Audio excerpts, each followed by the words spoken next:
اس امام کی شجاعت اور طاقت کے متعلق بیان کروں۔ امام کی جوانی تھی، تاریخ میں لکھا ہوا واقعہ ہے۔ امام کی ولادت 38 میں ہوئی، ابھی مولا علی زندہ تھے، 2 سال کے تھے کہ مولا علی کی شہادت ہوئی۔ مولا علی نے دیکھا ہے اپنے اس پوتے کو۔ جب جوان تھے ہمارے چوتھے امام، ایک مرتبہ زرہ لائی گئی۔ زرہ دیکھتے ہیں آپ کیسی ہوتی ہے، لوہے کے تاروں سے بنی ہوئی۔ زرہ طول میں زیادہ تھی، لمبی تھی، تو امام زین العابدین علیہ السلام نے زرہ کو ایسے موڑ کے توڑ کے پھینک دیا تھا اضافی حصہ۔ تو مولا کی شجاعت کا یہ عالم تھا۔ اگر افسوس یہ کہ آج ہم بیمار کربلا کے نام سے پہچانتے ہیں، مگر اس امام کی شجاعت کا یہ عالم ہے۔ جو واقعہ شجاعت کے ہیں کہ مولا کی طاقت اتنی تھی کہ مولا نے زرہ کو موڑ کے اور اس میں جو اضافی حصہ تھا اسے اپنے ہاتھ سے موڑ کے الگ کر دیا تھا۔ دودھ پہ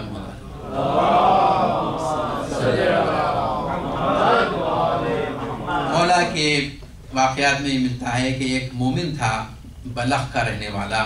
بلخ اب جو شوروی کے رشیا کے جو ہو گئے اس میں ہے شہر بلخ کا رہنے والا تھا وہ۔ اور مولا حج کے لیے جب بھی آتا، امیر آدمی تھا، مومن تھا، اور جب بھی حج کے لیے آتا تو مدینہ آتا رسول اللہ کی زیارت کے لیے، اور اس کے بعد اپنے امام کی خدمت میں پہنچتا، امام کے لیے کوئی تحفہ لے کے آتا اور امام کی خدمت میں تحفہ دیتا، امام سے سوالات پوچھتا، امام سے اپنے مسائل پوچھتا اور پھر لوٹ جاتا بلخ۔ چند سال ایسے ہی ہوئے، 1 سال وہ آنے لگا تو اس کی بیوی نے اعتراض کر دیا، کہا کہ کہاں تم لے جاتے ہو، تم ہر سال کچھ نہ کچھ تحفہ لے کے جاتے ہو، مگر وہاں سے کوئی تحفہ تمہیں ابھی کسی نے اس نے نہیں دیا، تم کن کے لیے لے جاتے ہو؟ اس نے کہا کہ دیکھو میں جن کے لیے تحفہ لے جاتا ہوں وہ ہماری دنیا اور آخرت دونوں کی سردار ہیں، یہ ساری کائنات ان کی ہے، ہمارے پاس جو نعمتیں ہیں انہی کی دی ہوئی ہیں، وہ ہمارے امام ہیں، وہ رسول کے فرزند ہیں اور وہ حجت خدا ہیں۔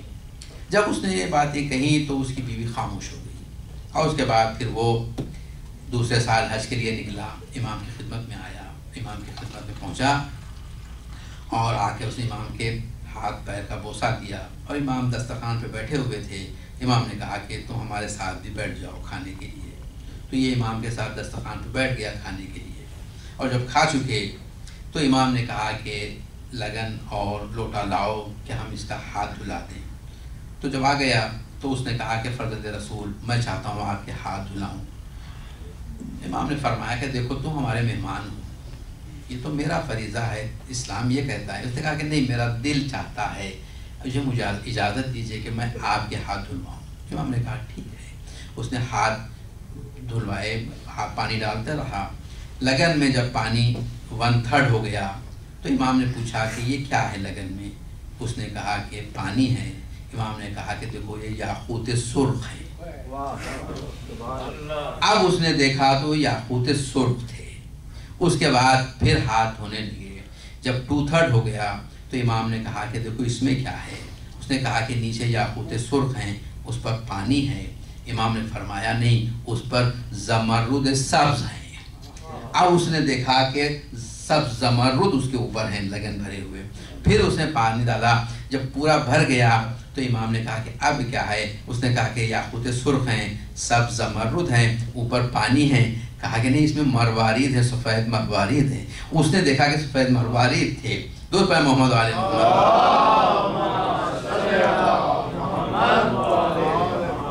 امام نے کہا کہ اے شخص، تو ہماری طرف سے اپنی زوجہ کی خدمت میں یہ چیزیں لے جا، اور اسے یہ کہنا کہ ہمارے پاس کچھ اور نہیں تھا تجھے دینے کے لیے، تو یہ ہم بھیج رہے ہیں۔ وہ ایک مرتبہ اس نے اپنے منہ پر تماچے مارنے لگے، اور اس کے بعد کہا کہ فرزند رسول آپ سے کس نے شکایت کی؟ کہا کہ نہیں، ہم سے شکایت کرنے کی ضرورت نہیں ہے، اور اس نے جو بھی کہا تھا یہ اس کی خدمت میں پہنچا دو۔ مختصر یہ کہ وہ لے کے چلا، وہ زمرد اور مروارید اور یاقوت لے کے چلا، اور اس کی بیوی کی خدمت میں اس نے دے دیے۔ اس کی بیوی نے تعجب کیا، اس نے کہا کہ یہ اتنی زیادہ دولت ہم کبھی سوچ بھی نہیں سکتے تھے، اور اس نے کہا کہ امام کو کس نے بتایا؟ اس نے کہا کہ امام تو جانتے ہیں، میں نے تجھ سے بتایا ہے کہ وہ حجت خدا ہے، وہ ہمارے امام ہیں، وہ اللہ کا نمائندہ ہے، رسول کے فرزند ہیں۔ اس نے کہا، اس نے سجدہ شکر ادا کیا اس کی بیوی نے، اور کہا کہ مجھ سے یہ وعدہ کرو کہ اگلے سال میں چلوں گی امام کی خدمت میں، تاکہ امام کی خدمت میں پہنچ کر میں امام کی زیارت کروں۔ اس نے کہا ٹھیک ہے۔ اگلے سال جب یہ چلنے لگے تو سفر، حج کے سفر پر پھر نکلے یہ دونوں، اور یہ جب چلی ہے تو یہ بیمار ہو گئی، اس طرح بیمار ہوئی کہ مدینے کے قریب جیسے ہی مدینے کے دروازے پہ پہنچی ہے اس کا انتقال ہو گیا، یہ دنیا سے گزر گئی۔ اس کا شوہر روتے ہوئے امام کی خدمت میں پہنچا، کہا کہ مولا وہ آپ کی زیارت کے لیے آ رہی تھی، اور یہی دروازے پر مدینے کے وارد ہونے پر ہی اس کا انتقال ہو گیا، وہ راستے بھر بیمار رہی۔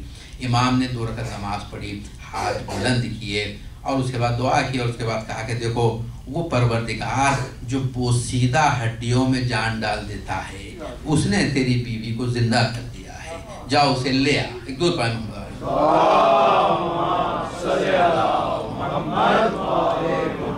یہ چلا کبھی یقین کر لیتا تھا، کبھی شک میں پڑتا تھا کہ زندہ ہوئی ہے یا نہیں۔ وہ کہتا ہے کہ میں جب پہنچا اور وہ خیمہ جہاں پر ہم نے خیمہ لگایا تھا وہاں پہنچا تو وہ صحیح سالم بیٹھی ہوئی تھی، تو میں نے تعجب کیا۔ اس نے کہا کہ ملک الموت آئے تھے اور میری روح کو لے کر جا رہے تھے، ایک بزرگ آئے، اس کے بعد اس نے کہا کہ وہ بزرگ اس طرح تھے، ان کی شکل اس طرح تھی، ان کی یہ کہا کہ وہ میرے مولا کو تو بیان کر رہی ہے۔ اس نے کہا کہ ملک الموت نے ایک مرتبہ ان کے ہاتھ چومے اور اس کے بعد کھڑے ہو گئے تھے احترام سے، تو انہوں نے کہا کہ میں نے اللہ سے دعا کی ہے کہ یہ میری زیارت کے لیے آ رہی تھی، لہذا اس کی روح کو اس کے بدن میں لوٹا دیا جائے، اور اس کے بعد اس کی روح کو اس کے بدن میں لوٹا دیا گیا، اور اس کے بعد کہا کہ میں نے اللہ سے اس کے لیے 30 سال کی عمر مانگ لی ہے۔ اور وہ جب پہنچا اس کے بعد وہ لے کے مولا کی خدمت میں پہنچا۔ جب مولا کی خدمت میں پہنچا تو مولا اصحاب میں بیٹھے ہوئے تھے، جیسے ہی وہ آئی اس نے کہا کہ یہاں یہی تھے جس نے ملک الموت کو حکم دیا ہے کہ میری روح کو پلٹا دیا جائے اور 30 سال میری عمر بڑھا دی جائے۔ درود پہ محمد علیہ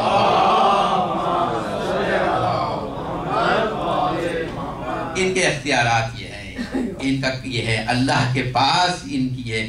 مولا نے کہا کہ یہ میری زائرہ تھی، یہ میری زیارت کی نیت سے آ رہی تھی اور اسے موت آ گئی، تو پروردگار اسے روح لوٹا دے اور 30 سال اسے عمر اور اضافہ دے دے۔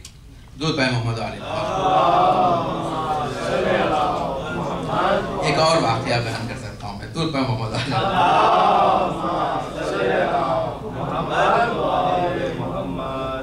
ایک شخص، عجیب بات ہے یہ بھی، ایک شخص مولا کی خدمت میں آیا، چوتھے امام کی خدمت میں، اور مولا نے اسے پوچھا کہ کس حال میں ہو؟ اس نے کہا مولا میں پریشان ہوں، مصیبت میں ہوں، میں 400 دینار کا مقروض ہوں، مجھ پر 400 دینار کا قرضہ ہو گیا ہے اور میں اسے ادا نہیں کر سک رہا ہوں، اور اس کے علاوہ میرے اہل و عیال بھی ان کے لیے خرچ کے لیے کوئی رقم نہیں ہے۔ امام کے آنکھوں سے آنسو جاری ہو گئے۔ لوگوں نے پوچھا، صاحب نے پوچھا کہ فرزند رسول کیوں آپ کے آنکھوں سے آنسو جاری ہیں؟ امام نے فرمایا کہ جب کوئی شخص اپنے مومن بھائی کی مدد نہ کر سکے تو اس سے بڑی مصیبت کی بات کیا ہو سکتی ہے۔ اور امام نے یہ فرمایا کہ ہمارے پاس فی الحال کوئی ایسی چیز نہیں ہے جو تمہاری مدد کر سکے۔ اور اس کے بعد لوگ آہستہ آہستہ چلے گئے باہر، یہ بھی چلا گیا۔ یہ جب باہر چلا گیا تو جو منافق تھے انہوں نے اسے گھیر لیا اور اس کے بعد کہنے لگے کہ عجیب بات ہے، تم لوگ یہ کہتے ہو کہ یہ سارے کائنات کے مالک ہیں، ہر چیز ان کے مالک ہے، ہر چیز ان کے حکم سے مانتی ہے، ہر چیز ان کے اختیار میں ہے، اور دیکھا تم کو تو تمہاری مدد بھی نہیں کی ہے، 400 دینار تمہیں نہیں دیے، تمہیں باہر کر دیا، اور کہا کہ ہمارے پاس کچھ نہیں ہے، یہ کیسے مالک مختار ہیں؟ اب انہوں نے اتنا کہا اسے کہ یہ پھر لوٹ آیا امام کے پاس، اور اس کے بعد کہنے لگا فرزند رسول مجھے اس کا غم نہیں ہے کہ آپ نے مجھے کچھ نہیں دیا، مگر میں جو باہر نکلا ان افراد نے یہ بات کہی ہے، مجھے اس سے بڑی تکلیف ہوئی ہے، اور اس کا جواب مجھے دیجئے کہ وہ مجھ پر طعنے کس رہے ہیں کہ تم انہیں مالک و مختار سمجھتے ہو، تمہیں دونوں جہان کا مالک سمجھتے ہو اور اس میں تمہیں مدد نہیں ہے۔ امام نے فرمایا کہ دیکھو ٹھیک ہے، اپنی کنیز کو کہا کہ وہ ہماری افطار کی اور سحر کی جو 2 روٹیاں ہیں وہ لا کے دے دو۔ تو کنیز نے افطار کی روٹی بھی لا کے دے دی، سحر کی روٹی بھی، 2 روٹیاں لا کے اس کے ہاتھ میں دے دی۔ مولا نے کہا کہ یہ لے جاؤ، شاید اس سے تمہارا مسئلہ حل ہو جائے۔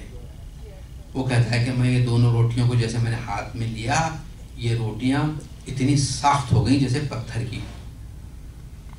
میں نے کہا کہ یہ تو میں اپنے گھر بھی نہیں لے جا سکتا، میں گھر لے جاؤں تو گھر میں کوئی کھا بھی نہیں سکے گا اسے۔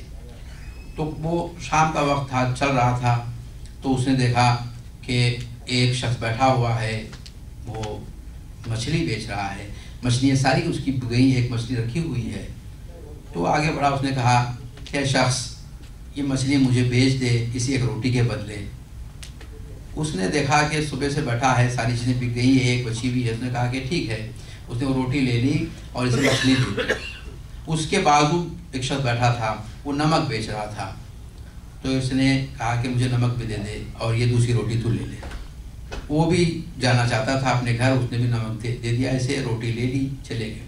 ایک گھر پہنچا نمک اور اسے اپنی مچھلی تیار کرنے کے لیے۔ اس نے مچھلی کو جیسے ہی کھولا، کاٹا، اس مچھلی میں سے 2 ہیرے نکلے، 2 مروارید نکلے چمکتے ہوئے۔ درود پہ محمد علیہ